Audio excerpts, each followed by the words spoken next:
Graça e paz, irmãos.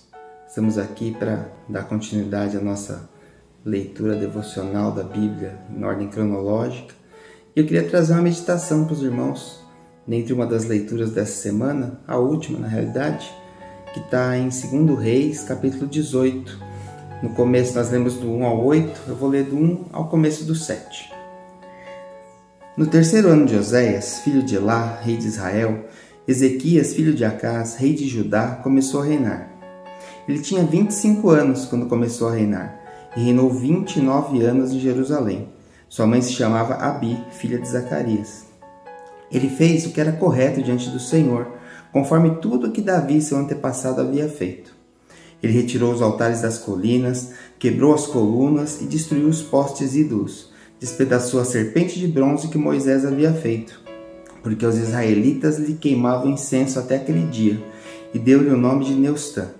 Ele confiou no Senhor, Deus de Israel, de modo que não houve ninguém semelhante a ele entre todos os reis de Judá, nem antes nem depois dele, porque se apegou ao Senhor, não se desviou de segui-lo, e guardou os mandamentos que o Senhor havia ordenado a Moisés.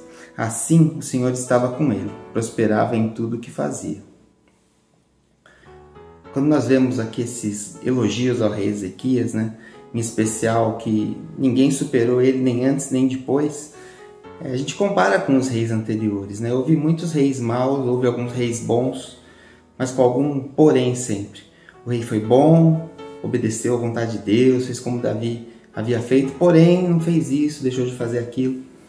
E esse elogio que Ezequias recebe, de que ele fez tudo o que era correto diante do Senhor, conforme tudo que Davi havia feito, esse elogio só tinha aparecido 150 anos antes, 10 reis atrás na sequência.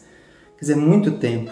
Não havia reis tão bons quanto ele. Óbvio, esse foi o maior dos reis dessa época, em obediência ao Senhor, mas um rei que tivesse sido comparável a ele em obediência foi o rei Asa, e já fazia 150 anos. Inclusive o pai do rei Ezequias, o rei Acás, ele foi um rei muito mau. Ele fez maldade sobre maldade. Quando o Senhor o puniu, permitindo que eles perdessem uma guerra, ele foi adorar os deuses do povo que havia vencido a guerra, buscando uma vitória. Ele pôs mal sobre mal. E Ezequias, tendo todo esse mau exemplo, essa sequência de reis bons e reis maus que ele aprendia a respeito, mas o primeiro que ele viu ali, seu pai, um rei que foi muito ruim. Ezequias viu tudo isso, porém ele decidiu não seguir esse caminho. Ele superou essa má influência do seu pai, ele superou os maus exemplos, ele fez tudo o que estava certo, Fez tudo o que era correto diante do Senhor, diz o versículo 3. E, além disso, ele destruiu a serpente de bronze.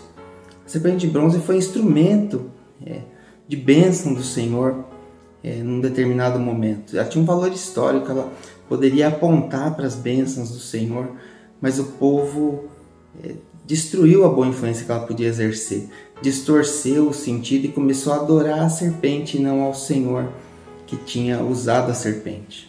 Então, acima do valor histórico, acima da lembrança, acima de qualquer outra coisa, Ezequias fez o que era certo. Ele destruiu a serpente, ele destruiu os altares das colinas, quebrou as colunas e destruiu os postes ídolos. Era o que os outros reis não haviam feito, os reis que, mesmo bons, não foram atrás de destruir tudo que faltava, aquele percentual, aquela parte que ainda estava ruim, que afastava o povo de Deus, que trazia tristeza ao coração de Deus, que os afastava do Senhor. Aqueles reis não tinham buscado destruir aquilo, e Ezequias destruiu. Ezequias diz que, versículo 5, ele confiou no Senhor. Ele se apegou ao Senhor, diz o versículo 6, ele não desviou de segui-lo. E como é possível isso? Tantos reis passaram, e Ezequias não, ele confiou, se apegou e não se desviou. E o versículo 6 no final fala, ele guardou os mandamentos que o Senhor havia ordenado a Moisés. É sempre a palavra. Como nós confiamos no Senhor, confiando na palavra dele. Como nós nos apegamos ao Senhor, nos apegamos ao Senhor quando nós nos apegamos à palavra do Senhor. Quando nós podemos obedecer, quando nós podemos seguir sempre buscando na palavra. A palavra tem que refletir no nosso pensar e no nosso agir. Tudo que nós fazemos pode ser melhorado se buscarmos na palavra. Aquela parte que falta, podemos ter poucos erros, como alguns reis eram bons, porém tinha coisas que desagradavam a Deus. Ou podemos estar com muitos erros na nossa vida, como esses reis que eram maus, que eles tinham a chance de se arrepender também. Como? Buscando na palavra do Senhor o que era certo, se apegando ao Senhor por meio da sua palavra, buscando aprender, buscando o conhecimento que vem da palavra de Deus, buscando a forma certa de agir conforme a palavra de Deus ensina. Então o rei Ezequias só foi tão grande porque ele foi um rei que se apegou à palavra completamente. E como eu disse, nós podemos estar com muitos erros, com poucos erros, mas às vezes esses poucos erros ainda nos afastam do Senhor. Esses poucos erros podem ser uma âncora na nossa vida que nos impedem de prosseguir, de caminhar, de vencer. Pode ser algo que está nos segurando, nos prendendo, nos aprisionando. Pode ser apenas uma questão, uma parte ética, pode ser algo quanto ao que a Bíblia ensina, sobre obediência que nós não estamos seguindo.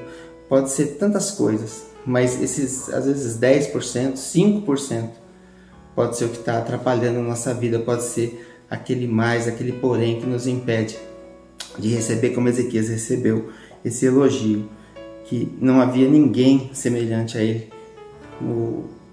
O parâmetro dos reis era Davi, e o nosso parâmetro é Jesus, né? Deus quer nos transformar à semelhança de Jesus. Então que nós possamos, como também fez Jesus, nos apegarmos à palavra, corrigirmos tudo que nós pensamos, toda a nossa visão de mundo, mesmo tudo que a gente já ouviu dizer sobre Deus, sempre tem que ser conferido em relação à palavra, que nós possamos crescer no conhecimento e crescer na obediência. E aí nós poderemos estar mais parecidos com Jesus, porque essa é a vontade de Deus, que nós cresçamos até a estatura de varão perfeito, que nós possamos ser semelhantes a Jesus, assim como Ezequias foi semelhante a Davi, que nós possamos corrigir o nosso agir e o nosso pensar sempre a partir do que a palavra ensina, sempre aperfeiçoando, para que nós possamos caminhar mais perto de Deus, da sua vontade, e que nós possamos agradá-lo em tudo. Espero que essa meditação sirva para a sua vida, como tem servido para mim, que nós possamos prosseguir nas leituras e que o Senhor te abençoe em nome de Jesus.